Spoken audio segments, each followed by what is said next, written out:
Hi, today's guest speaker is Mr. Sunil Roberts. Hi, Sunil Roberts. Nice to meet you. Nice to meet you too. Well, a little bit about Sunil Roberts. He is a global executive with a career spanning of 27 years. He has a mission statement stating with his communication skills he would change the world.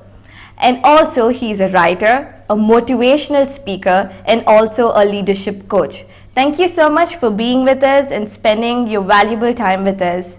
He is married for 15 years and he has 2 beautiful sons. Well, Sunil uncle, we are so glad that you're here today. The topic for today is potential and fulfillment. Well, the definition of fulfillment is the achievement of something desired, promised, or predicted. Well, we have a catch tag of C5 and we are so inquisitive to know more about it from you. Thank you for having me here. It's a pleasure coming back to Aradhana to share whatever little I've been doing in my world and see how it really influences young people. Yes. As you know, I've written a couple of books aimed specifically at young people. Yes. And whether it's I Will Survive, which is my personal story, or Bound to Rise, which is for a prescriptive manual for success, I've attempted to reach out to young people and tell them what are the key skills that they need to be successful. But at the base of all that quest for success is a belief that everyone is gifted with potential. True. Right? So let's establish that as a working definition, that all of us, when God created human beings, He created him not like other creatures whom He spoke into existence, but He created them in His own image, which means that there is a soulful element, that there is an element of mind, there's an element of pneuma, which is a whole lot of dynamism involved in the ability to create a destiny, a future with their choices. So let's establish that as a working definition and say when somebody is gifted with potential, it means that they can make something out of nothing, literally, because with the contribution of the gift of time that God gave them and the energies and circumstances, they can potentially accomplish something. So everyone who speaks of potential, they're literally talking about multiple things, but to me it is what does one do with their life. True. And in the light of the fact that we know our life is very short, in the sense before you know it, yes, years have gone by. Our days are always numbered. And yes. It's like very ephemeral, very transient, very short-lived. True. So if we have that cognizance in the back of our mind that our days are very few, we have to really accomplish something while still we are capable of, then you're working towards a pursuit of potential. Correct. So we need to recognize our potential. Right. So how does it arise? How do you recognize your potential? Great question. I've always struggled with that when I was growing up. What is my potential? The job opportunities that were driving me were different than what I really wanted to do. And the opportunities you had then were different. Yes, were not there at all for what I wanted to do. Yes. But at the same time, you have to work, you have to earn a living, you have to pay bills and so on. So it's a challenge, it's a dance between what do I really want to do, because that's where my heart is, versus what are the opportunities that are out there. True. So at the outset, I would say the way you can recognize your potential is what makes your heart go faster. Correct. Right? What excites you? What really takes your imagination and you are not able to sleep at night because that idea, that topic, that theme, that desire caught you and it is driving you crazy. Basically, it gives you an adrenaline rush. Right, absolutely right. Yes. So if something captures your mind so overwhelmingly, then it's a pointer to us that that's where our potential is. Some people are energized by people, so probably their potential lies in a people-oriented career. So they're people's person. People, gregarious, yes, and their energies come from feeding off interactions with others. So that's a pointer. And there are some people who are very reflective and inward, and so if you put them in a people role, they'll just be a bad fit and they destroy others and they destroy themselves in the process. But these are all pointers, these are indicative. There's no prescriptive manual. If you actually do a Google search or an Amazon search, there are more than 10,000 books on leadership. how to find your calling, how to Yes. find your career. Yes. But that just shows that how many voices are out there speaking on this topic. But to me, the answer comes from the Bible. The way I find my potential is aligning what my life is, the understanding of what my life ought to be in the light of what God's word says. So if you're a young person and you're struggling to find out where your future would be, if you're struggling to find out what you want to do in your life, the best place to start is the Bible. True. So you need to have a proper self-talk and a commitment that you need to leave it all to God and let His will be done. Right. So there's a very famous story about a man who was walking by a beautiful garden, and it was very well manicured. Everything was prim and proper. The flowers were blooming. Everything was beautiful. So that man came to him and said, to the gardener, he said, "I love the way your garden looks. You and God did a great job with the garden." So the gardener looks at him and says, "Yeah, you should have seen it when God had the garden all by itself." So that's an interesting comment there. Yeah, so there is God's role, Yes. which is God's will, and we should pursue what is God's will. But there's also a human responsibility. Yes. Diligence, hard work, True. persistence, the ability to come back in the face of failure. True. These are all human choices. To me, the best model of success is epitomized in the life of Joseph. Yes. I draw a lot of personal strength from the story of Joseph. There was an element of betrayal by his brothers and friends and closest. Then there was this adversity of immigration. He had traveled across his homeland and he was sold as a slave. So if you put all these elements together and you see where Joseph ended up in the end, it's a great story of a young man who was strongly committed to his potential. Remember the word potential? Yes. He had belief in his potential right from day one. Yes. Now, whether people believed in him or not, he held fast to his commitment, and that's the beauty of potential. If you're gifted, if you strongly believe in your potential, you should never sleep. True. You should be restless. Every obstacle turns into an opportunity there. Opportunity. Absolutely. So the human element is there and the favor of God is there. And in my own journey, I can tell you many anecdotes about how these two elements came together. And I'm a strong believer that you can only accomplish your potential if you place it in the way God wants you to accomplish it. Only godly pursuits will help you give full fulfillment. True. From your personal life, can you tell us about your calling? How did you recognize your calling personally? And how do you advise our viewers to recognize their calling? So this word calling actually presupposes a word which is linked to it called the caller, right? Correct. There is a caller. If there's a calling, there's a caller. There's a caller. So again, it goes back to my earlier comment about how strong you believe in your caller to recognize the calling. Right. So that element is very fundamental. I can even overstate it, saying that if you believe that you're called, then you have to trust the caller that your life is called for a purpose. In fact, recently I was on a TV panel in New Jersey, and I said that there are two important days in everyone's life. The day you were born and the day you know why you were born. Wow. The Right? why is important. The why is very important. Because, like I said, we live a very short life in the light of history, in the light of eternity. Our life is a very small component, a capsule of time. And we need to actually recognize that in that short 60, 70, 80 years, we have to accomplish what God's designed for our lives. So this whole notion that God has a design for you, God has a call for you, is fundamental to everyone's belief. Once you step out in that journey, every opportunity is a God-sent opportunity. Now, I'm not saying it's going to be easy. There will be a lot of obstacles. In my case, at the age of 18, I started working, and I was in sales, I was in advertising, I was in corporate communications, I did media, a bit of journalism. But so you started from scratch. I literally started from scratch, and this was all without education. I was an undergraduate. At 18, when I started working to support my family, I was an undergraduate.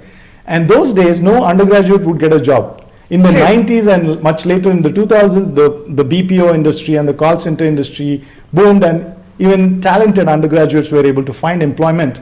But during my days, there was not enough opportunity for anyone who's an undergraduate. There was only one company, and that was a water purifier and a vacuum cleaner kind of a company that employed undergraduates because it had high turnover. Many people would just quit and go because of the high pressures.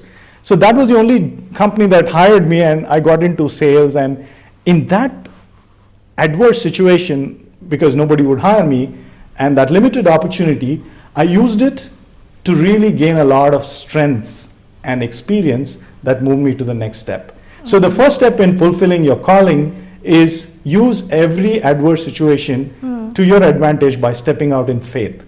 True. It's very important. I know some young people are waiting for the right opportunity and rejecting every other opportunity. That is not godly.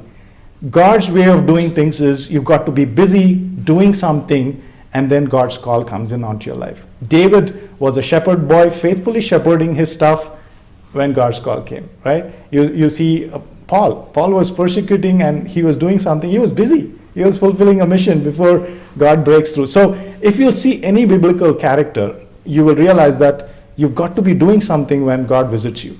Wow. So calling can only happen when you're busy doing something. When you're ready to do When something. you're ready to do something. Step out. Yeah. That is an important insight there. Next, we have choices. How can we recognize our choices? How do we pick our choices? And how do we monitor our choices? Great question. In fact, the root of all success or failure in everyone's life really boils down to the choices they make, right? Two different individuals, given the same set of circumstances, one might turn victor and one might turn a failure. Yes. And what is the decisive factor is their ability to make the right choices. Left to me, I would make a lot of foolish choices. But again, since my young days, and I probably will dwell in detail much later, since my young days, I've been blessed to have some very good friends who made sure that I made the right choices at the right time. We are bound to make mistakes. Bound to make mistakes. Yes. You're bound to fail. Or some of these awkward moments are so embarrassing. If I look back and said, if I could rewind the tape, I would do it differently. Yeah. But those mistakes truly defined me, and it alienated a lot of friends. It caused a lot of pain. It caused a lot of anguish. But because of those negative experiences, you become stronger. So Yes. every choice has a consequence. Whether you turn it to your advantage or disadvantage is really up to you. In fact, the story of Joseph, I'll go back to that, really ends with a beautiful saying that says, you folks meant for evil, but God meant it for good, right? So every circumstance in our life, you have a choice to make. Whether you can say, this is bad, I refuse to believe anything that God throws into my life and turn away from God, or say, no, God, I still believe you, and then deepen your relationship with God and His people. So that's the first element. How you draw strength from others and your circumstances through your choices is really important. So no matter what the outcome, like for example, some of the professional choices I made failed miserably. So I could easily get discouraged, or I say, that door closed, but God will open another door. Yeah, but take it like an experience. And it was a good experience. You learned a little bit from of your mistakes. And so you keep moving on. Yes. So we need to move on. Yeah. In fact, I have a 14-year-old boy now. I'm always trying to coach him to say, take a lot of shots, take a lot of chances, make many mistakes. But unless I model that and I'm able to tell him that, look, Aman, I made these mistakes myself recently, so you can also try and take a shot at it. They'll not follow you if you're just preaching to them and not modeling it, right? Do what you preach. Yes. So I not only try to keep taking many shots, which I do all the time, but I also encourage others to let your choices be so many that out of those many, some really bloom. Again, go back to the metaphor of a gardener. A gardener sows many seeds, right? Not all of them come to fruition. Some do, and when they do, they are very beautiful. Correct. While you were growing up, who influenced you more, and who do you look up to as a mentor? Oh, I have so many mentors. We could actually spend a whole lot of time just on that topic of mentorship. I was actually blessed because right from my young days, whether it is in the YMCA or Youth for Christ, where I was actively involved, and then earlier we met Dr. Vasant, with whom we did some children's ministry. we were really fortunate to meet some wonderful young people. And these boys and girls were like pursuing professional careers, and they were on their way to become master's degree holders. And they took us under their wing, and they took us like younger brother and younger sister. They invested a lot of time and encouragement into us. So I can't obviously name them all, but some of them are really, let me give you an example. During my polytechnic days, when I was 18, 19, I fell into bad company. And during those days, we used to beat up people, and we used to, some stuff that I'm not very proud of today, we indulged in. During those days, one lecturer, who's actually a strong believer, his name is Professor Ben-Hur, he called me aside and he really gave me a piece of his mind. One-on-one talk. A one-on-one talk. And then he said, look, you're blessed with so much potential, and you're just wasting it away, and you will regret this once you lose time. And that really woke me up, and I realized that, I mean, having fun was one aspect, but I realized that this bad company, and it directly came out from a choice of bad friendships. So I had to, one by one, cut away all those bad friendships and slowly recover my testimony and rebuild my life. So that way, another cousin, a friend, taught me music. Since I couldn't obviously buy a guitar and go to music classes, he taught me guitar. So I would rate him and his positive influence very positively. So I'm really blessed with some good friends. But really, the turning point to me came when I was 18 and I took part in a preaching competition. Wow, there's a preaching competition. Yes, there was a preaching competition, and this was at an all India level in Calcutta. Wow, okay. So I represented Hyderabad, and the keynote speaker at that conference was none other than Dr. Ravi Zacharias. Oh, yeah. He is a very talented person. He's a talented communicator, wonderful man of God. And he was just coming up on the global scene those days. This was 1988. The world had just beginning to get notice of Ravi's ministry. So I won the preaching competition, and I went up to him and I introduced myself to him, and we since then have stayed in touch. He's been a wonderful influence on my life. In fact, my desire to go back to college and pursue masters in communications and get an MBA degree and even equip myself with excellence in any sphere really is because of the influence that Ravi showed me what communicators ought to do. His love for the English language is something that I was inspired by. So I ended up joining a debaters club.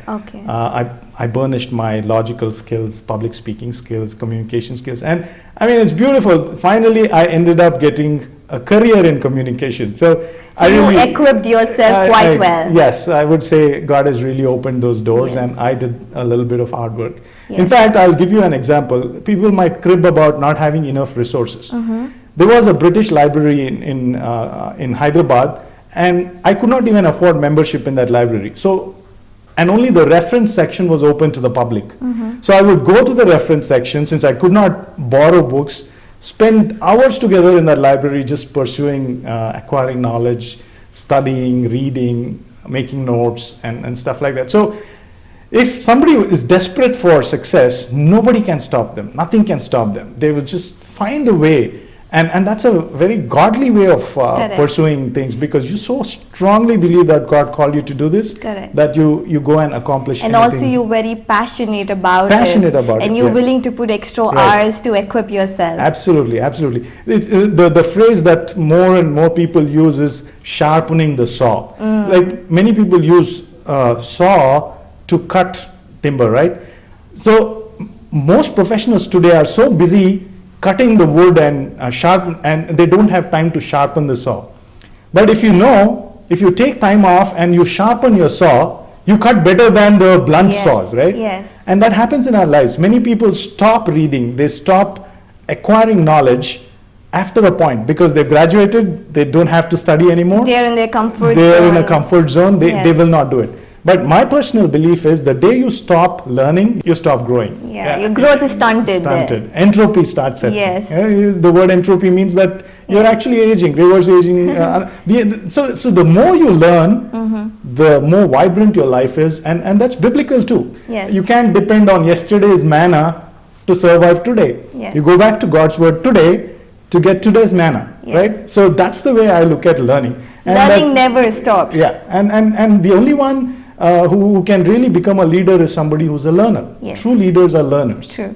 So if the young person there wants to become a leader, the first skill he has to acquire is a learning skill. How do you learn? And today's world, the world is in the fingertips of our life. I mean, if technology is in our fingertips. The mobile phone today is Yes. not just a library; it's also an entertainment center. True. You can Google up, you can YouTube anything, and then you can connect. So there is no excuse for a young person who's living in today's day and age that they cannot get access Yes. to information. Yeah, it's Right? the choice you have Yeah. to use the technology you have. Yeah, absolutely. Yes. So I believe today's young people are poised to accomplish some fantastic things. True. Simply because of how the world is coming to their fingertips. True. We struggled a lot because we went and accessed information from True. other sources. True. But today's generation is blessed. Well, we have infinite opportunities, but we need to have the right choice there. Absolutely. I Yes. agree. Talking about mentors, do we at all need mentors? You personally you had very nice mentors. So do we need mentors? How do we select mentors? That's a great question. See, in my opinion, we all need mentors. We all need somebody who can just you come look along. up Yes. to. Absolutely. The first quality in a mentor should be that person should not be so huge and so big that they intimidate and they say I scare you. can never be like that Yeah. person. Yeah. So choosing that kind of a person is very. Oftentimes, what happens is you like a favorite singer, you like a favorite preacher, you like a favorite musician. You want to be like Exactly them, and like you them, want, yeah. and you start unconsciously start imitating Losing a them. part of yourself too in that process. So a true mentor is somebody who will recognize the potential in you and who's willing to commit time and efforts in helping you accomplish your potential. And maybe giving constructive criticism there. As well. Yes. And that happens only if you have a very strong relationship. Because if that famous person says something negative to you and you are distraught, you are like destroyed. So it's very important to choose the right mentor. Oftentimes these mentors don't have to be famous or don't have to be very well known in order to be your mentors.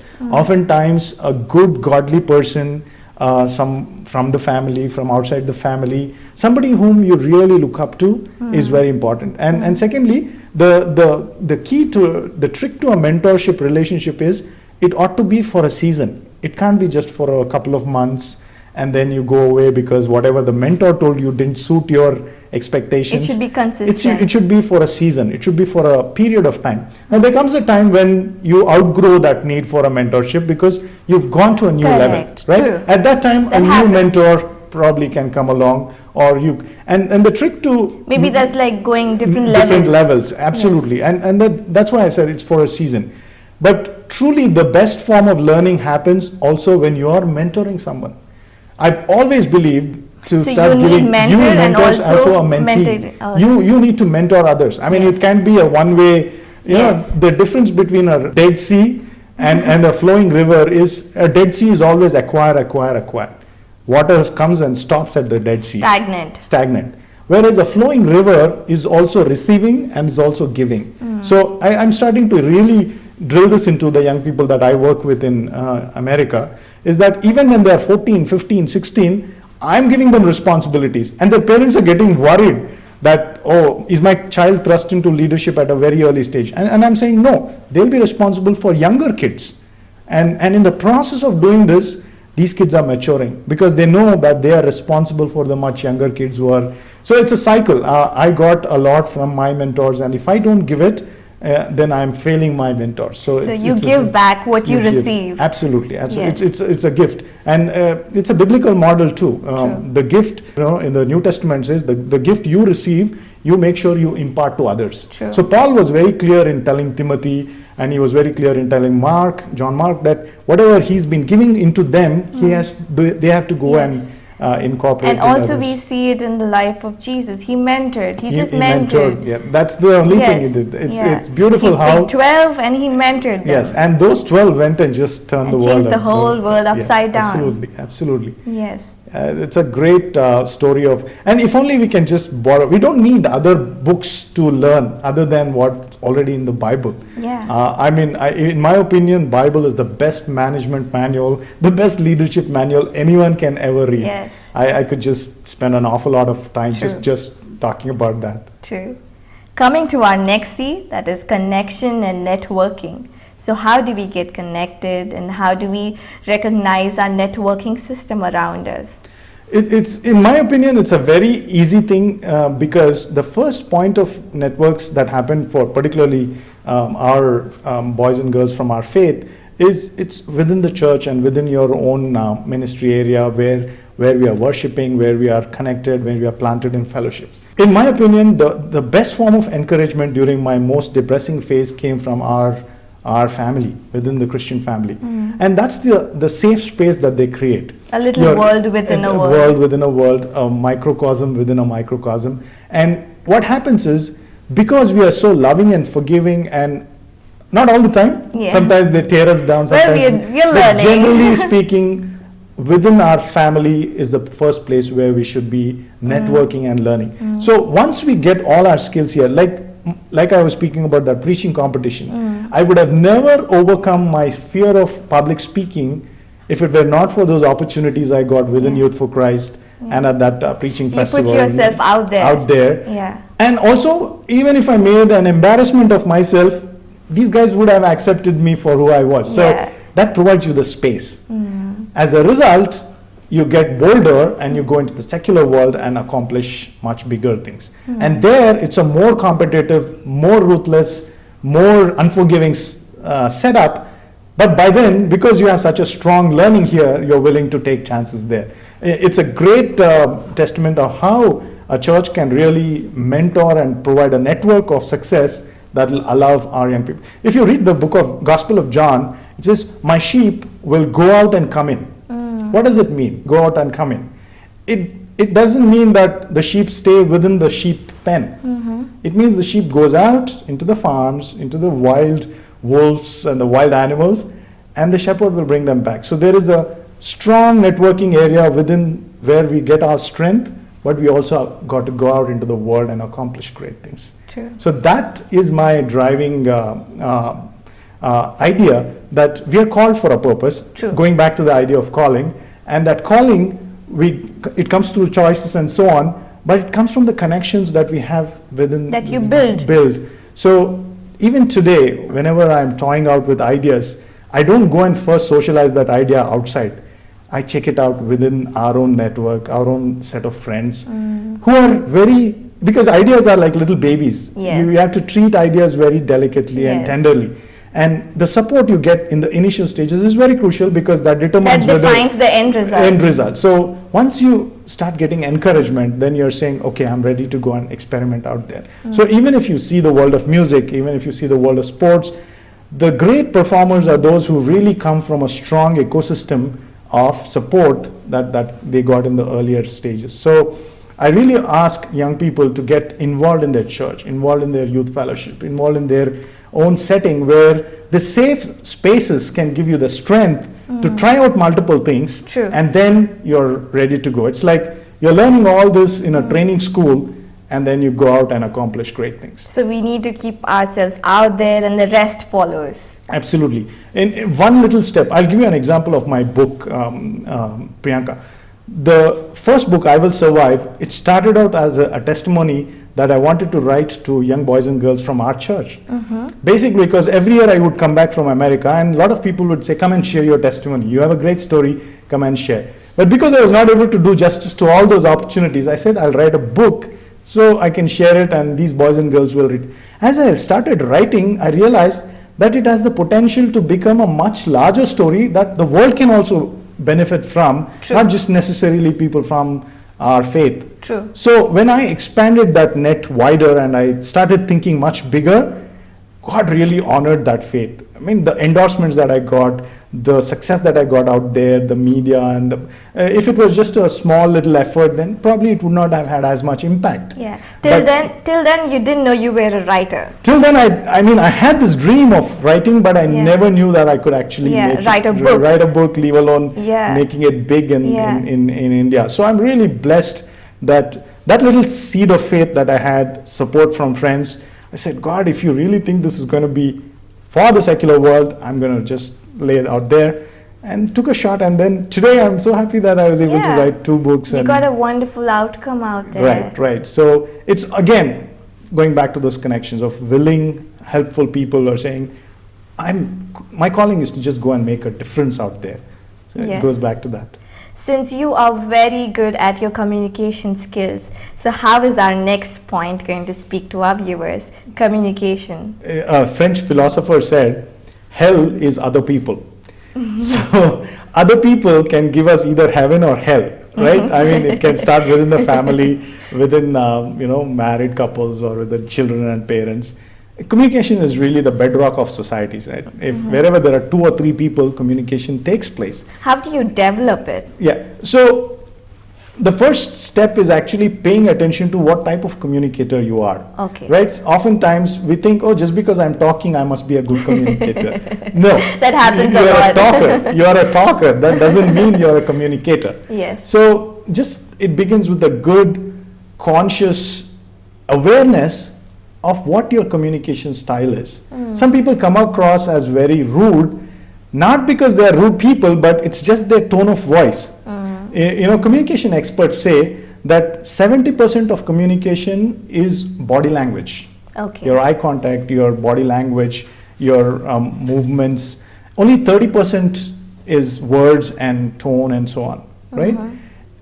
Which means that if you can say the nicest things with the rudest tone and still not have the impact. Okay. Right? So just be aware of how you're perceived. Okay. And also realizing that you can just communicate and think you've communicated, but if the other person or the other group or team or Didn't they catch it right. didn't get it, then you failed as a communicator. Yes. So just knowing how these things pan out. I'll give you an example. When I first went to England, I realized that my accent is very distinct. I mean, we never pay attention to these things. It happens till a go lot into when you go into a new country. Yes. And much later, when I went to America, I discovered that what I learned in England was so useless in the way I was talking to Americans. You needed to leave it in English. Leave it. So there's far more direct. Americans are far more very sharp. They're just very quick. So if you don't adapt to the situation you are, and then coming back again, India, I have to quickly change gears and start like a desi, right? Yeah. Talk like a regular, Yeah, normal yeah. Hyderabad person.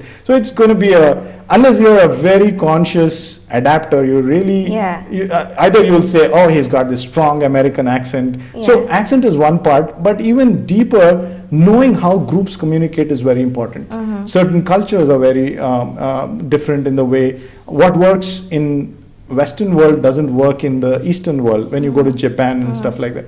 But even within India, with the languages, with all the dynamics at play, North India, South India, what works in Hyderabad, then you go into different parts of the other state, we really have to pay attention. What we are saying, is it really being fully understood by the other person? That's really communication. You can always go into families and you can say whether it's a communicating family or a non-communicating family. For years, people don't talk to each other in a family, right? Yes. Either silence or violence, Yes. right? And We spend a lot of time in silence. silence can kill, violence can also kill. So Both are dangerous, equally your words dangerous. are very powerful. Yes. You can cut people with your words and leave them bleeding. Or you can cold shoulder people and kill them also with your silence, right? So these two states can be very dangerous, and good communicators always keep communicating. They never let either silence dominate or even violence dominate. Again, it's a challenge in parenting. Oftentimes I give time out to my kid, right? Yes. You're telling the child that, look, what you've done is wrong, you need to think and reflect. But during that time, how do you treat the child? Do you treat the child with love? Okay. Because unless there is love accompanying that discipline, then the kid will think my dad is a Hitler, my dad is a bad man, my dad is a mean guy. Yes. So it boils down to how we are communicating, what we are saying, what's your overall body language, so on and so forth. In the context of young people, really, they really have to spend a lot of time acquiring communication skills. The interpersonal. Right. Interpersonal and also group. Yes. You cannot work in a company True. without excellent communication skills. Yeah. Other things being equal, you'll only rise to leadership if you're a good communicator. And you should also see who is following you. When you are set as a leader, you need to look Make back sure, and yes, see yeah. who is following you. Yes. Oftentimes people try to do dadagiri on their group. Yeah. Right? They say, I'm saying it, therefore do it, in a very very dictatorial attitude. Yes. Nobody will follow a leader like that. A leader is followed because the followers like him. They think the leader cares for them. Yes. The group leader or the manager or the project manager or the director. If he is really communicating that he likes the group, loves the group. And he has something really good to do for the Yes, group. yes. So at that time, it's not just words, it's also your actions. Right? So yes. your body language, your true intentions really have to come through with your words as well. So True. the whole package needs to be examined. True. Well, our next topic is cash and currency. The next C is cash and currency. So this is an important factor. We have so many dreams, we have so many opportunities in front of us, and also we have a shortcoming of our financial status. Right. So keeping that in mind, how do we accomplish whatever we want to accomplish? It's a great question because eventually we are measured by how successful we are, right? I used to be literally, I started from scratch as I shared earlier, and my belief in that is whether it's taking a short burst with low paying jobs or even sacrificing money for pursuing your dreams is very important. Now there are many who will say, I can't quit because this job is comfortable. Again, they enter the comfort zone. And it's a very painful thing. But like a famous management guru says, life begins at the comfort zone, right? The moment you get out of the comfort zone, then that's where life is. Growth happens outside the comfort zone. If you're within doing the same old thing, in fact, Stephen Covey defines insanity as doing the same thing over and over again and expecting different results. Correct. Right? If you're in a good job and you're happy, then you should not complain. But if you're unsatisfied, unfulfilled with your potential, then you should just chuck your job and do it. Now, oftentimes it's not easier. It's easier said than done. It's taking risk. It's about a risk, and there are contingencies. Like, let's say if it's a woman in the house who's got a supporting role as a finance provider, as opposed to the man of the house is the primary breadwinner, then the risks are different. The woman can easily take a risk because the husband can support, right? But today's young people are in a different advantageous situation. When I was growing up, I was the primary breadwinner. So my risk-taking ability was confined to at any point of, in fact, the reason I could not do a full-time MBA or go to any of these premier grad schools is because I had to support my family, which is a huge disadvantage for me. But at the same time, I was able to convince a lot of my professors saying, I have a decent job, why are you asking me to quit and come to classes? So your communication skills came to rescue. So I was able to convince my professors and say, I can only come for 2 hours. And so whenever I entered the class, my management teachers would say, oh, here is our visiting professor. So they made fun of me, all right. But at the end of it, because I was bringing my practical experience, I was able to get more out of my MBA degree than students who came straight from college. So if you're a young person who's struggling with your job and wanting to do something and change the world, just look around, and if your parents and your siblings are in a decent situation, you should just take the risk and just launch out in faith, because you today have the support system that we did not have. And so I'm really asking young people to dream really big, really ambitious. I mean, just going overseas or just going and getting a master's degree or a professional degree is not enough. Correct. Today we are looking for many Christian writers to just go out there and change the world. Artists. I mean, I know art changes the world in more ways than one, right? So why are our artists not going out there and taking their art to the world? Why are not our performers performing in secular arenas, right? So these are my challenges to today's young people. You're so blessed with opportunities. Correct. Today, if you just have an idea, you can make a movie and release it on YouTube. True. Right? Today, if you have an idea for a company, or you have the wherewithal to launch a startup. You just need a good idea. Good idea, just a support system, Correct. just roll out a company. I mean, today, I'd like to see a lot of young entrepreneurs coming up from our side of our community to just go out there, create wealth, create jobs for others, and that way we can bless the world. We have no lack of talent, and It's we just have so much vision, to give. we have so much to give, particularly because we do it with a probably the right heart, because we want to bless the world, and that's a driving factor. In fact, the reason I write books, or the reason I want to go and do motivational speeches, is not to become a little more famous or a little more popular, but it's really to say touch someone's life and impact somebody, make a difference, and hopefully make a difference in their life. Yes. That really is my passion. That's nice. That is really nice to know. So, well, we had covered our catch line, our catch tag of C5, starting from calling, starting how do we receive our calling and to recognize our caller, and then we had choices to make, and then also the connections and the connectivity and networking, and also to work on our communication skills, and at last our currency and our cash. Thank you so much for enlightening us about all these various factors and how well we can potentiate ourselves and also fulfill our dreams and also go according to the will of God and work hard at it. Thank you so much. Thank you for giving me this opportunity. Let me conclude with the same words that I quoted earlier. Those who know their God shall be strong and do great things. Daniel 11:32. That is amazing. Thank you for challenging us, and thank you for helping us dream bigger. Thank you very much.